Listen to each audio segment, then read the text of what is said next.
श्रीमन्महागणाधिपतये नमः। श्री सीतानाथ समारंभां श्रीरामायणाय मध्यमाम् अस्मदाचार्यपर्यन्तां वन्दे श्रीगुरुपरम्पराम्।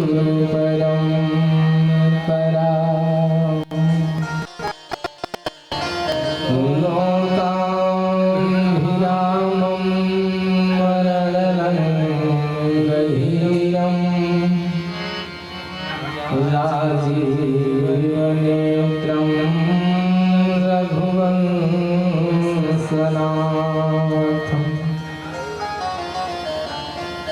कारुण्यरूपं करुणाकरन्तं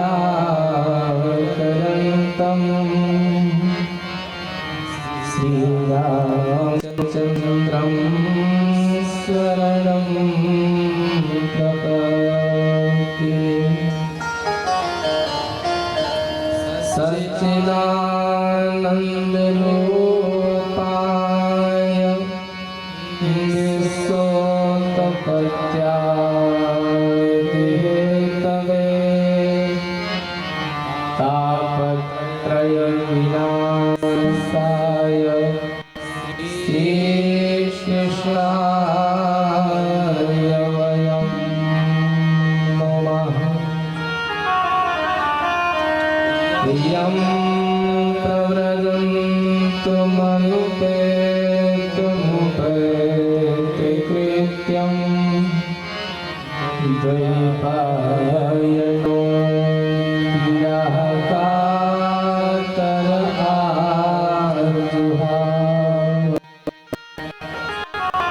पुत्रेतन्मयतया तरवोऽभिनेदुस्तं सर्वभूतहृदयं मुनिमानतोऽस्मि।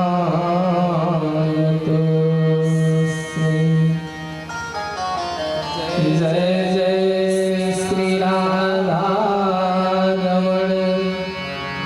जय जय नवल किशोर, जय गोपी चित्तचोर प्रभु, जय जय माखन चोर। श्री हरि कथा के रस कंवर, भक्तराजमति धीर, आयस आसन लीजिए। तेज पुंज कपीर, जाकी सेवा भाव से मुक्त भयो राजनाम। ऐसे पवन पुत्र हनुमान को बारंबार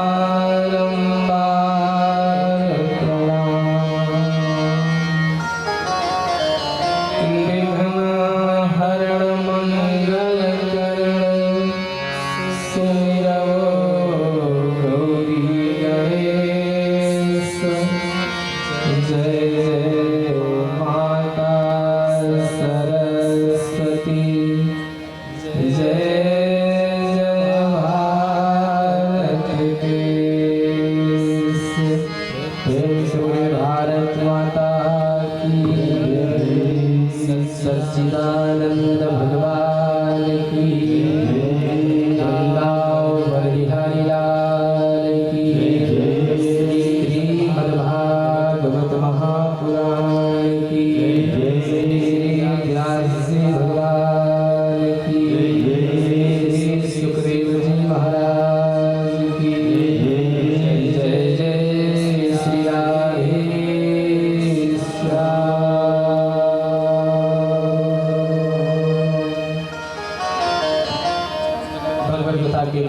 अधिष्ठाता भूत भावन भगवान शंकर मैया पार्वती के सहित भगवत गीता के परम प्रसिद्ध प्रवर अनंत बलवंत श्री हनुमंतलाल जी महाराज कर्तुम अकर्तुम अन्यथा कर्तुम समर्थ प्रभु श्री राजा रामचंद्र भगवान अपने समस्त परिकरों के साथ श्रीधाम अयोध्या के सहित कर्तुम अकर्तुम अन्यथा कर्तुम समर्थ प्रभु भगवान श्री श्याम सुंदर अपने समस्त ब्रज परिकरों के साथ श्रीधाम गोकुल मथुरा वृंदावन गौशाला के सहित ग्राम सभा के सभी देवी देवता व्यास वंश के परम सानिध्य में विराजमान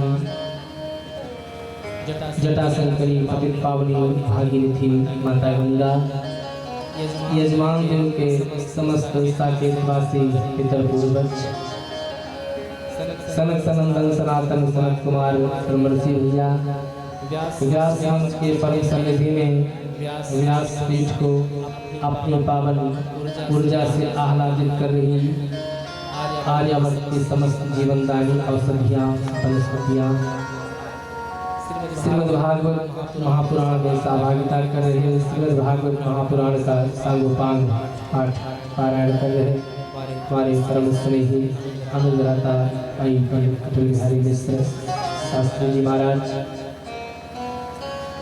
स्वर संगीत में श्रीमद् भागवत कथा को वृंदावन गोकुल मथुरा बरसाना की पावन झांकियों का दर्शन कराने में कुशलता प्राप्त वादक हमारे परम स्नेही भाई आदरणीय श्री सिपाही लाल पांडे जी महाराज जो अर्गन पर भगवान श्री राधा माधव के दिव्य चरित्रों का वादन कर रहे हैं।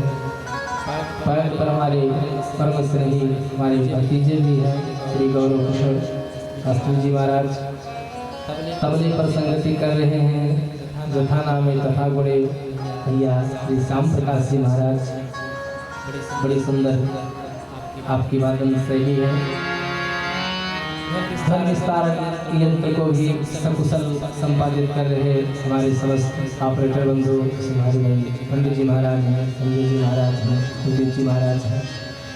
यजमान परिकर में हमारी परम आदरणीय परम वंदनीय बुआ जी भैया श्री अजय कुमार तिवारी जी और भगवान कथा के बहुत ही रसिक इतनी दूर से चल करके हमारे बीच आदरणीय भाई मिश्रा जी नंदापुर वासी विराजमान हैं।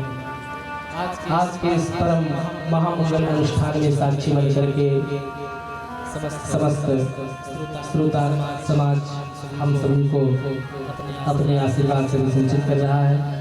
आज के इस महामंगल अनुष्ठान की परम साक्षी बन करके विराजमान हमारी परम वंदनीय सुधा भाई स्नेह भाई माताएं बहनें भारत के भविष्य का उद्धार आशा के सभी सारे बच्चों धन विस्तार तंत्र के माध्यम से जहाँ तक श्रीमद् भागवत के पावन संदेश प्रवाहित हो रहे हैं श्रवण करने वाली समस्त पुनीत आत्माएं बंधुओं आज का अवसर महामंगल अवसर कहा जाएगा, महामहोत्सव कहा जाएगा।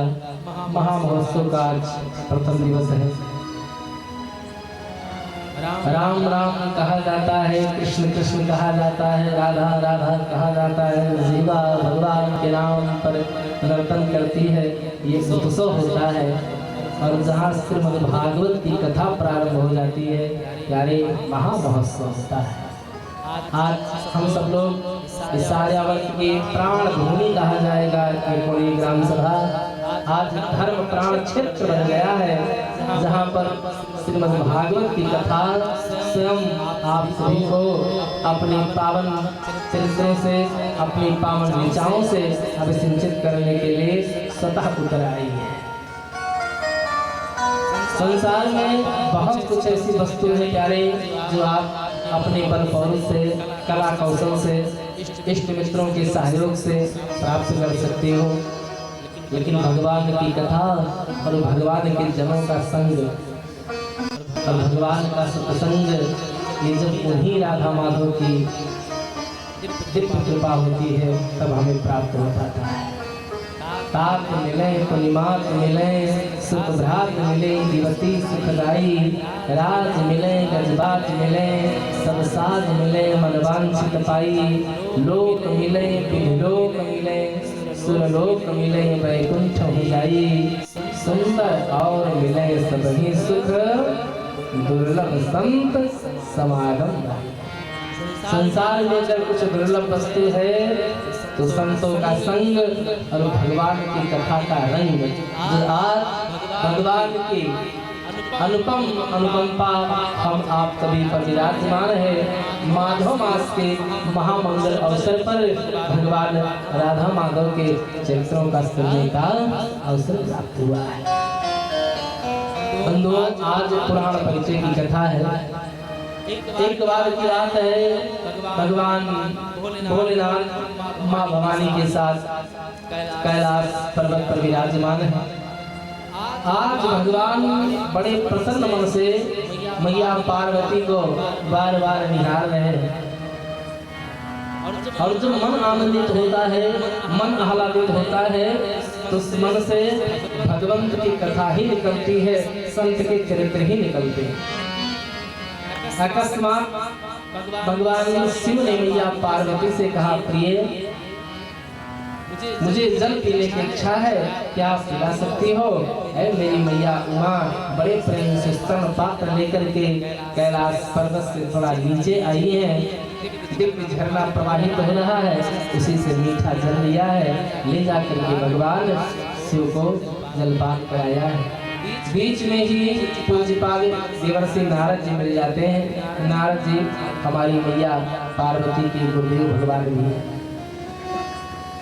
नारद जी ने पूछा, देवी सत्य बताना, आपके प्राणेश्वर भगवान भोलेनाथ आपसे स्नेह करते हैं ना, आपसे प्रेम करते हैं ना? मैया पार्वती ने कहा, गुरुदेव हमारे प्राणनाथ, हमारे प्राणेश्वर, हमारे प्राणधन भगवान भोलेनाथ एक श्वास का जो संबंध होता है हमसे जोड़ के रखते हैं। कोई बात आज तक मेरे भगवान ने मुझसे छिपाया नहीं। आर्यावर्त का कल्याण होने वाला है। बाबा नारद जी के मुख से निकला, सत्य बताना देवी, भगवान भोलेनाथ के गले में जो मुंड की माला धारण करते हैं, ये मुंड किनके हैं? आज तक इस रहस्य को भगवान शिव ने आपसे बताया? मैया पार्वती ने कहा, क्षमा करना गुरुदेव भगवान, जिस मंत्र का जप करते हैं वो मंत्र गुप्त होता है, लेकिन उस मंत्र को भी हमारे प्राणेश्वर ने हमसे बता दिया। गले में किसकी मुंड की माला धारण किए हैं आज तक मेरे स्वामी ने मुझसे नहीं बताया। नारद जी ने कहा, देवी तुम क्या आपसे प्रेम करते हैं? मैया पार्वती के मन में बात आ गई, जाकर के भगवान शिव को जलपान कराया, चरणों के निकट बैठ करके बाबा के पाद पद्मों का स्पर्श किया है और कह डाला, नाथ सच बताना, मुझसे आप इतना स्नेह करते हो, इतना प्रेम करते हो, मुझे पता था से बढ़ करके मुझे मानते हो, लेकिन मुझसे इतना आप मुझसे छिपाते हो। भगवान शिव ने कहा, आप मेरी प्राण वल्लभा हो, बड़े हृदयासन पर आपका स्थान है, आपने कैसे कह दिया? क्या मैंने आपसे छिपाया है? मैया पार्वती ने कहा, प्रभु सच बताना, क्या आपके गले में ये जो मुंड की माला है ये किसकी है? भगवान शिव ने कहा, देवी जानना चाहती हो? आज तक इतने कोमल भाव से आपने कभी नहीं पूछा, आज आपके मुखमंडल बता रहे हैं।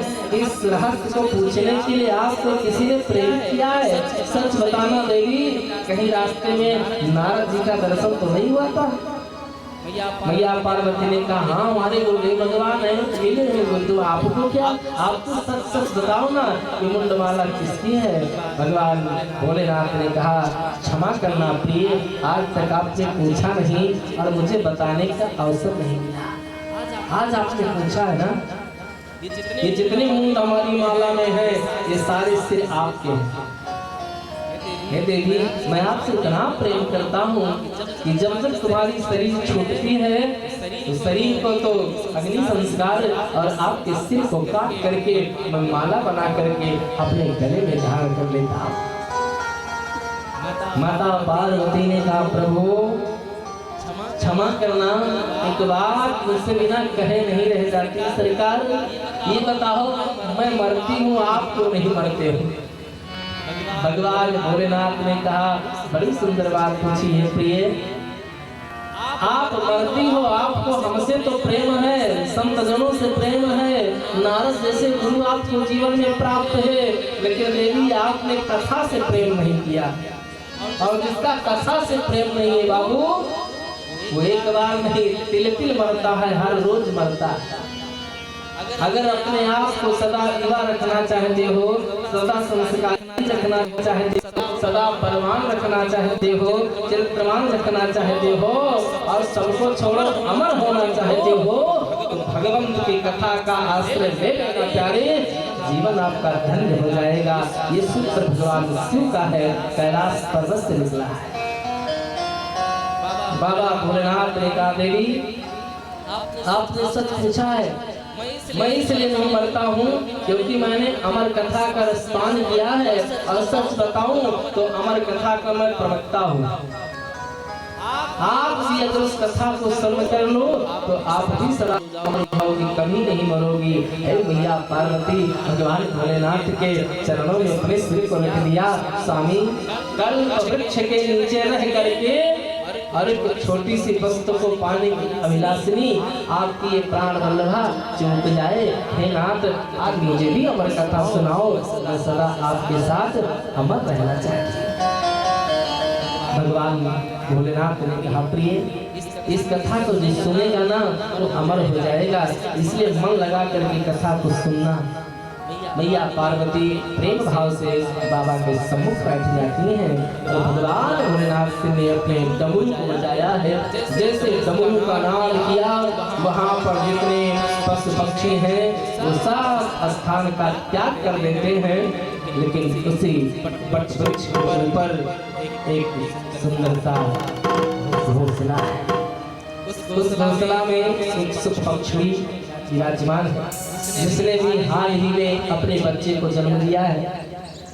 सुख पक्षी ने जैसे डमरू की नाद को सुना, स्थान का त्याग कर देते, सब लोग वहां से चले जाते हैं, लेकिन सुख पक्षी अभी अब अंडे से बाहर नहीं आया है, आंख उसकी नहीं खुल पाई है, वो चुपचाप उसी घोंसले में बैठा रहा। कथा को भगवान भोलेनाथ सुनाते रहे। मैया पार्वती ने कुछ देर तक तो कथा का सुना, लेकिन स्वभावतः वैसे आज तो प्रथम दिवस है, कल से ये दृश्य सामने देखने को मिलेगा। कुछ महानुभाव कथा को इतने गदगद भाव से सुनते हैं ना, समाधि लग जाती है, आंखें बंद हो जाएंगी, शरीर ढीला हो जाएगा और हो सकता है किसी के ऊपर लुढ़क भी जाए। ये समाधि अवस्था है, सबके बस की बात नहीं है। कथा में समाधिस्थ भाव से बैठ करके सुनना ये सबके बस की बात नहीं है। जो पूरा दिन कठोर परिश्रम करते हैं वो कथा की समाधि में जाते हैं। भगवान भोलेनाथ कथा को सुनाते रहे।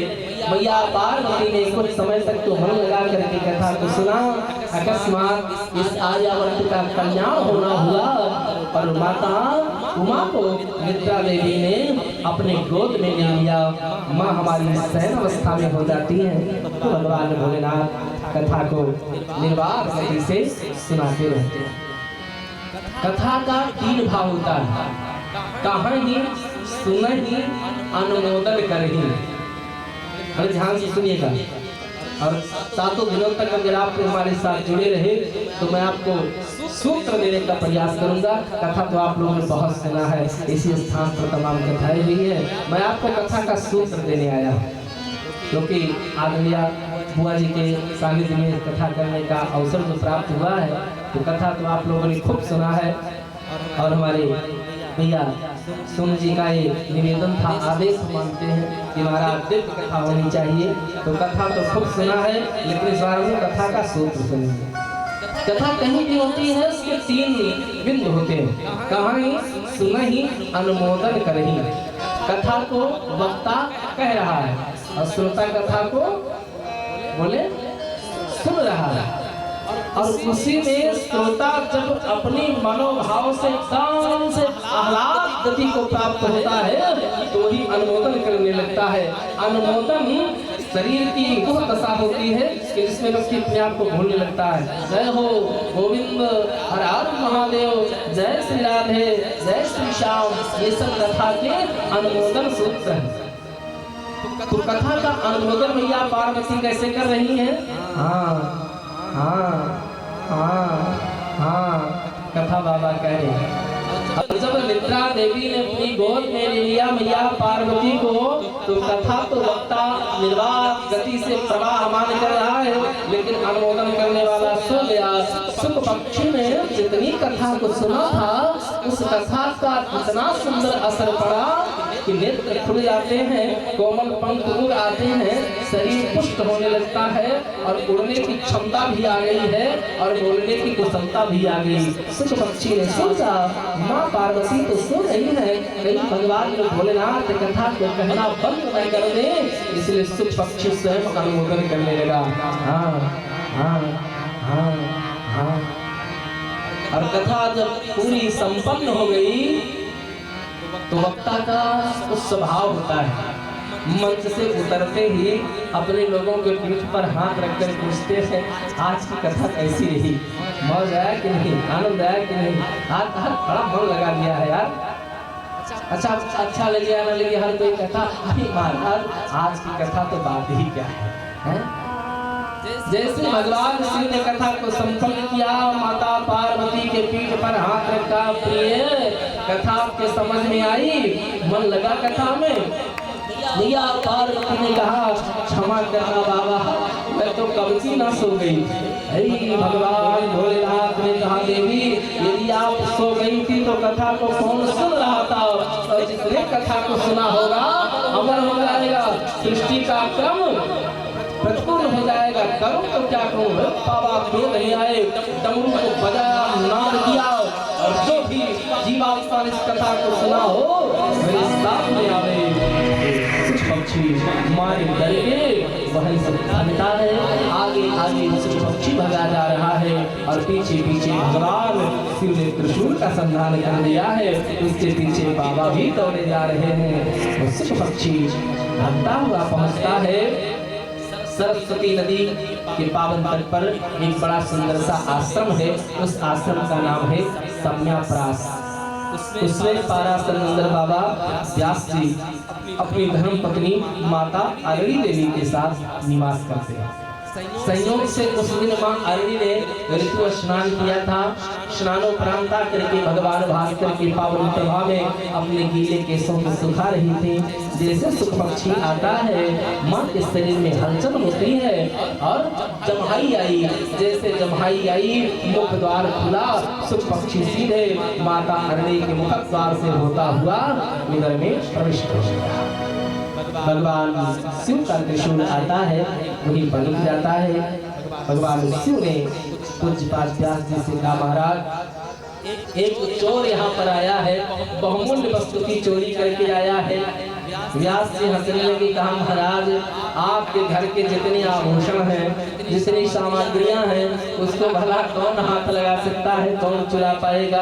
आपकी धर्म पत्नी के शरीर में जो आभूषण है किसी की हिम्मत नहीं कि स्पर्श कर पाए, और आपके शरीर के जो आभूषण है हे महाराज कोई जानबूझकर हाथ नहीं लगाएगा। सच बताना क्या चोरी करके आया है। भगवान भोलेनाथ ने कहा मैं अपनी धर्म पत्नी को अमर कथा सुना रहा था और इस पक्षी ने कथा को सुन लिया है, वो अमर हो जाएगा, सृष्टि का क्रम व्यतिक्रम हो जाएगा। भगवान व्यास जी ने कहा महाराज ये कुटिया ये आश्रम आपका है, आप सुन सकते हो। भगवान शिव ने ध्यान मार्ग से देखा, सुख पक्षी इसी कोने में नहीं छिपा हुआ है, देवी अरणी के उधर में पल रहा है। और जिस कथा को मैंने पार्वती को अकेले सुनाया था, कथा को सुन करके सो गई थी, लेकिन वो कथा मेरी व्यर्थ नहीं जाएगी। उस कथा का प्रचार प्रसार अखिल विश्व में होगा। ऐसा मान करके भगवान भोलेनाथ अपने त्रिशूल को लेकर के वापस चले जाते हैं। इसीलिए कुछ संत कहा भी करते हैं कि श्री सुखदेव जी का भगवान शिव का अवतार है। पूरी अमर कथा भगवान सुखदेव जी ने स्मरण किया। समय अपने पावन अवसर पर आता है। श्री सुखदेव जी का जन्म होता है। 16 वर्ष पर्यंत अपनी माँ के उदर में रहे। जन्मोपरांत जैसे अपने घर से निकल करके वन गमन करना चाहते हैं, पीछे पीछे श्री व्यास जी कातर स्वर से पुकारते हैं, हे पुत्र रुक जाओ, हे पुत्र रुक जाओ, अभी आपके यज्ञों सभी संस्कार नहीं हुए हैं। हे लाला, छोर जन्म भी नहीं हुआ है। इतने समय तक अपनी माँ के उदर में रहे, कुछ तो अवसर मुझे दीजिए, कुछ मंगल अवसर मैं भी कर पाऊँ। महाराज श्री सुखदेव जी वापस नहीं घूमते हैं और व्यास जी का जो कातर स्वर होता है प्रकृति में गुंजायमान हो जाता है।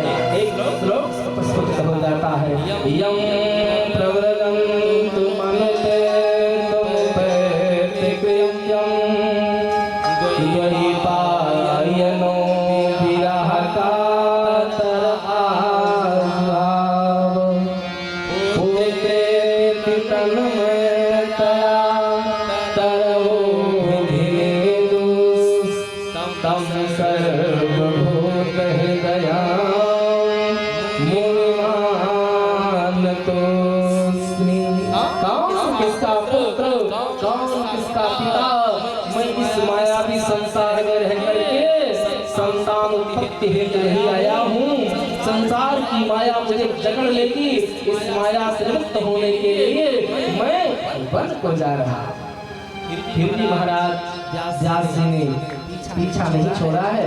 कुछ दूर जाने पर कथा आती है, कुछ अप्सराएं एक सरिता में स्नान कर रही होती हैं। इन्हीं के सामने से श्री सुखदेव जी महाराज 16 वर्ष की अवस्था है, निकल जाते हैं। उनको तनिक भी लोक लाज नहीं आई और उसी मार्ग से 88 वर्ष की अवस्था लेकर के महात्मा व्यास जी निकलते हैं। उन अप्सराओं ने दौड़ करके अपने अपने वस्त्रों से शरीर को ढक लिया है।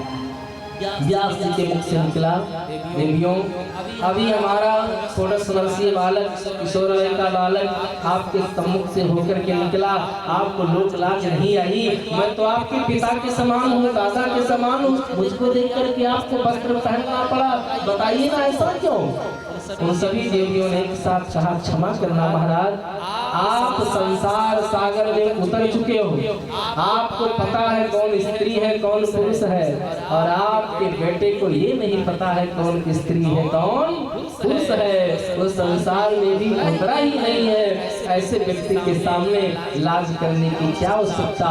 इस शब्द को जैसे व्यास जी ने सुना, वापस चले आए हैं।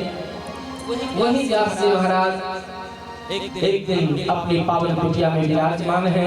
मन में अकस्मात आंदोलन उठता है, मन व्याकुल उठता है। वहाँ से चल पड़े हैं, गंगा जी के तट पर पहुँचे हैं। व्याकुल मन से भैया गंगा की ऊंची उठती हुई तरंगों को निहार करके अस्त बात करते हैं, हे माँ, मेरे मन में इतनी व्याकुलता क्यों हो रही है।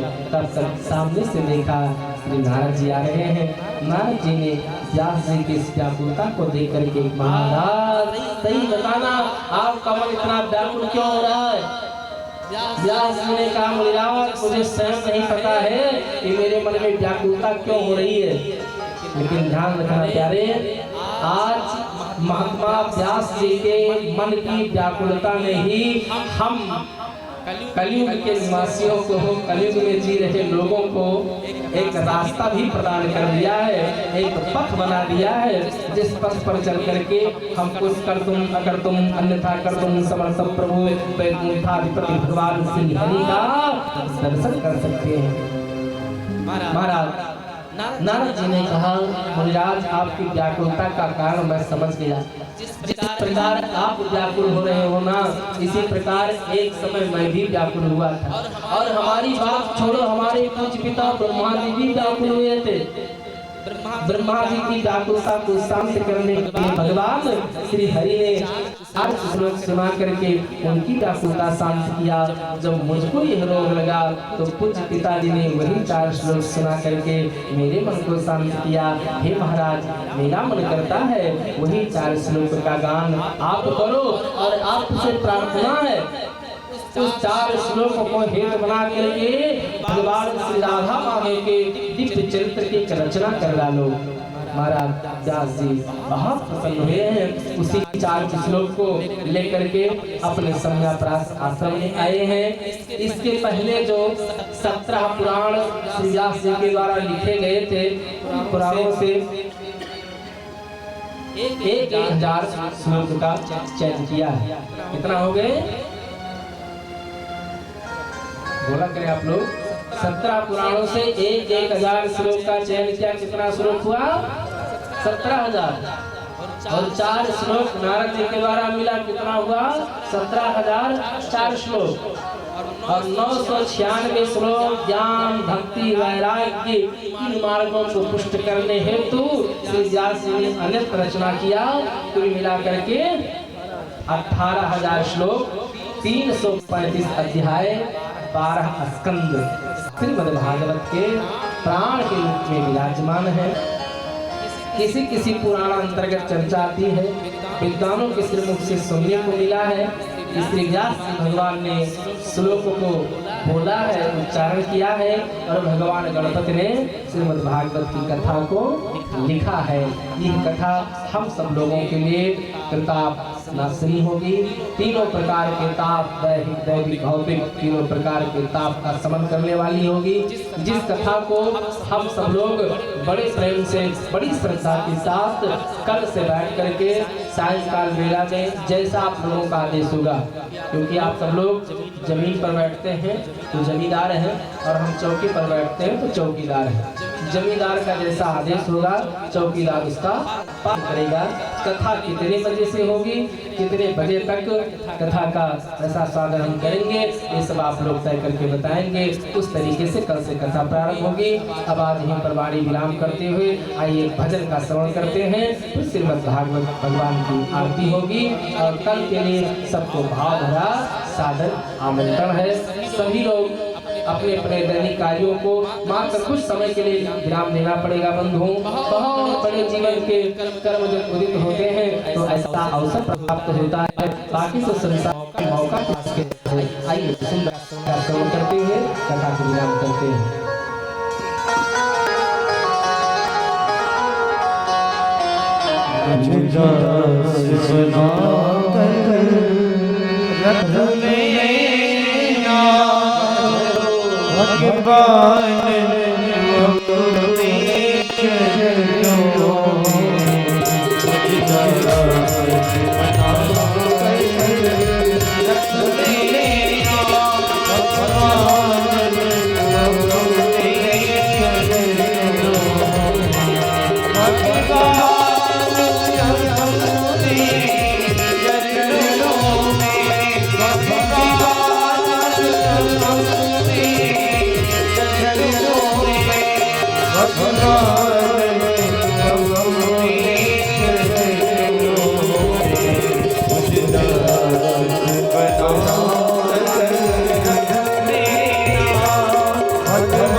भागवत भगवान की आरती होगी, प्रसाद वितरण होगा, पुनः सब लोग अपने अपने घर जाएंगे।